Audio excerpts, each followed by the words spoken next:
Many books have been written about Yankee greats Mickey Mantle and Roger Maris and that incredible 1961 championship season, but the latest goes much deeper. Here to tell us more is best-selling author Tony Castro. Good morning, Tony. How are you? Good morning, Bobby. Thank you for having me. Thank you so much for joining us. Congratulations on Maris and Mantle, two Yankees, baseball immortality, and the Age of Camelot. Your new book is great. It tells the never-before story of the profound and compelling friendships of Maris and Mantle. And, you know, Tony, they are forever linked because of that 1961 championship season, the home run chase, of course, of Babe Ruth, 61 and 61. But to a large degree, history has overlooked their bond. Why do you believe that is? I think it's so easy to get caught up in the stereotypes that are there of teammates behaving in a certain way or being competitive in a certain way. And these were two teammates whose personalities were not to be predicted. They were as different as they were in personalities as they were, say, in their batting stances, in their muscular makeup. And yet each of those differences was something to admire and respect about each of them. And their friendship was one that was based upon who they were off the field.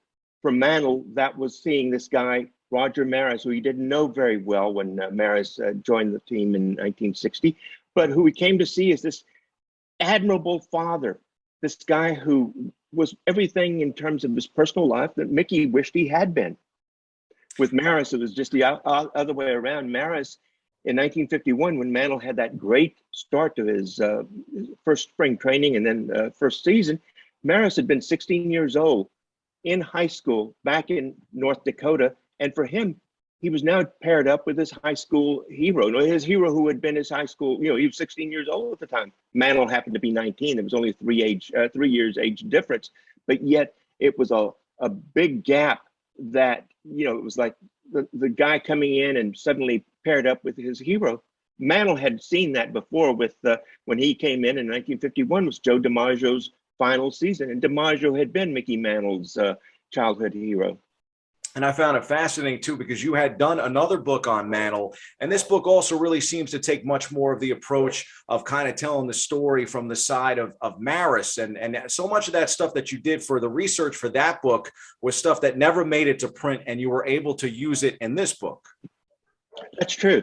When I did the first Mantle book that I did back in 2002, the agent that I had said, give it all to me, write as much as you want. About 3 years later, I turned in a manuscript to him so that he could auction. And this manuscript was about 2,500 to 3,000 pages long, which is extremely long. It's about 800,000 words. I can't tell you the exact length because I had a lot of inserts in there that I would throw in as I was going along, and they weren't numbered, and so it wasn't sequential. But it was too long, and we had to cut a lot of it out. We cut sections of Mantle and Casey Stengel, their relationship, which is extremely difficult to tell in just an overview biography of Mickey Mantle.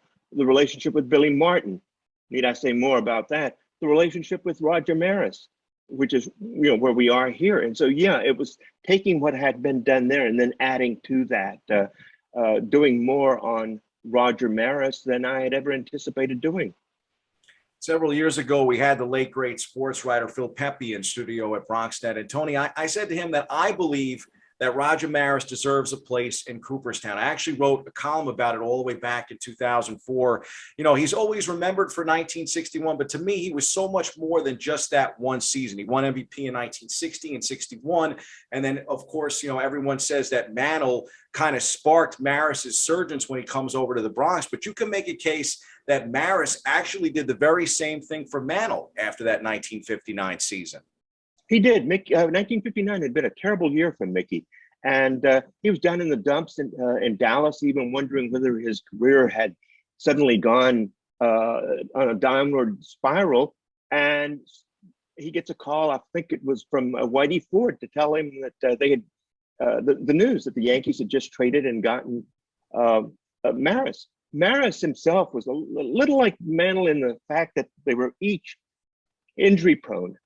Maris had had injuries in his rookie year, which cost him the Rookie of the Year title, and every year after that. Not to mention his very unique grading personality that took its toll on the Cleveland Indians, his first team, and the the farm system there and trying to get Roger to play ball the Indians' way. Roger was going to play ball the Roger Maris way. It's a shame about the way it is selected, and maybe what we're really talking about is a hall of greatness, which he's certainly deserving of. And it was the 2 World Series titles there with the Yankees. It was one with the Cardinals later. Mike Shannon, the great broadcaster and former outfielder and teammate of his with the Cardinals, tells these wonderful stories about Roger off the field, Roger, the things that Roger conveyed to him. And some of these are in the book. Roger telling him that, for instance, in '61, Roger was not to be dismayed by any of the things going on around him, the things that have been said about him, losing his hair, being angry, chain smoking, losing weight. Roger, according to Mike, was bound and determined to stick it up the whats of Yankee fans and others that he felt had dissed him in the most disrespectful of ways.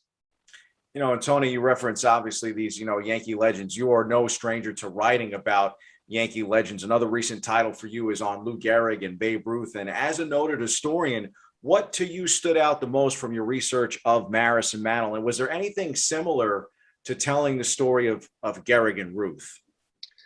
Well, you can obviously, it's easy to say Maris was to Mantle what Gehrig was to Ruth. But beyond that, also you have that Maris's background was very similar to Lou Gehrig's, who was of German stock and whose family didn't have any great interest in baseball. In fact, tried to dissuade him from going and taking a serious interest in baseball. Same way with Roger Maris. He had a family that the father had an interest in baseball, but at the same time, the dynamics of the Maris family was it was just typical of your immigrant family struggling to acculturate into the American society. A tough marriage, a broken marriage that finally ended the marriage of Roger's parents, and a difficult childhood at times growing up there. So you had that. Similarities between Ruth and Mantle have been made before. You had 2 guys who marched to their own drum and their own music.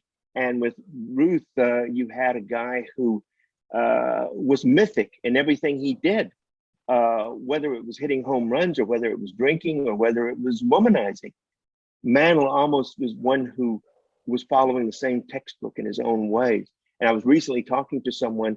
We were writing a one-man show for someone on Mantle, and he said he's looking at it, and he's looking at not the source material, not what we produced for him, Peter Golenbach and myself.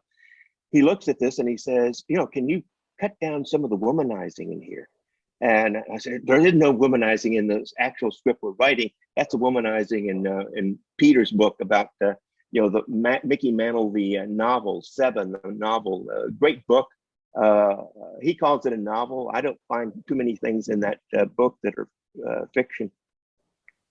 Yeah, I mean, I actually, when I was preparing for this interview, I actually wondered if you named the books with the secondary stars' names first for a reason. Well, he did break the home run record that year. And, authors are people who have like the last say in anything, which alludes to the issue that I was talking to you about earlier. And so this wasn't the title that I submitted the manuscript under.